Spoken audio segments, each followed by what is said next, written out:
Река Спруч, овеянная печалью веков, воспетая в грустных песнях, текла она в народных думах, глубокая, как море, и широкая, не перейти вовек. Река разделяла украинский народ, она была границей. За рекой понатыкано железных колев, сколько глаз видит. Польская линия Мажино. Узковато, правда, надо бы пошире, да не вышло, паны деньги разокрали. За кольями Западная Украина. Вот она, колония польского империализма.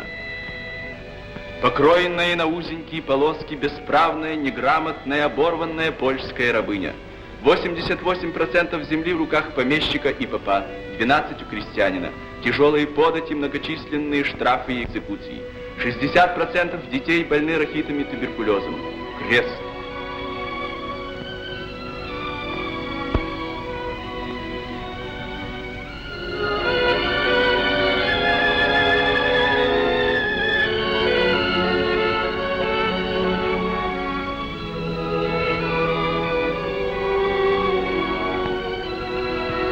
Крест. О, край проклятий, куди не подивись, Христос на хрест розп'ятий. Знання нема, і скрізь безодня віри, і всюду рабських шибениць без міри. Вот завод Речи Посполитой Польской. Простите, не завод, тюрьма. Тюрем для одной лишь Западной Украины было 187. Польша занимала в Европе первое место по тюрьмам. Завод вот. Текстильная фабрика в Белостоке.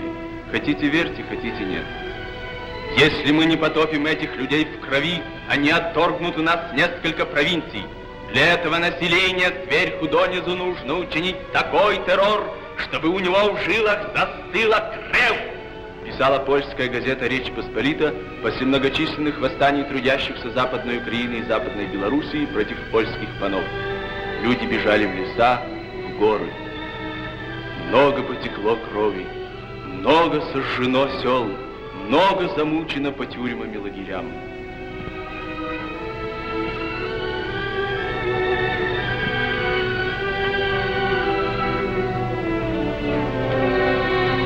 Вот польская Баку-Борислав.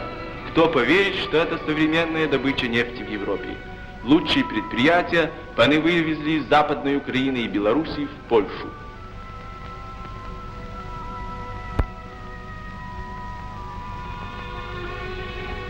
Здесь родился великий украинский писатель-демократ Иван Франко. Украинский язык запрещен, школы закрыты, университет во Львове ополячен, запрещено даже название Западная Украина.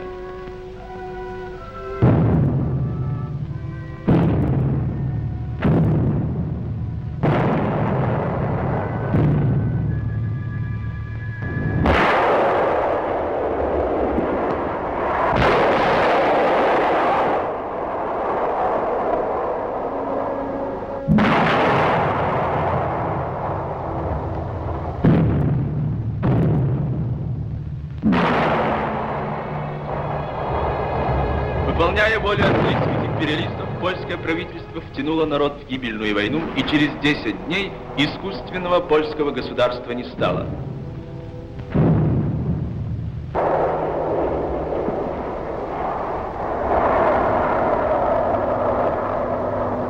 Разъяренная помещическая военщина и жандармерия, удирая от немцев, бросилась по дороге на украинские и белорусские села с огнем и мечом.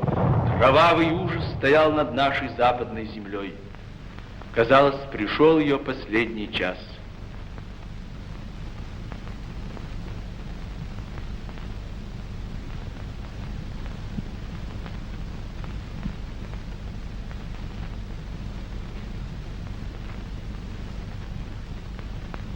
Советское правительство считает своей священной обязанностью подать руку помощи своим братьям-украинцам и братьям-белорусам, населяющим Польшу.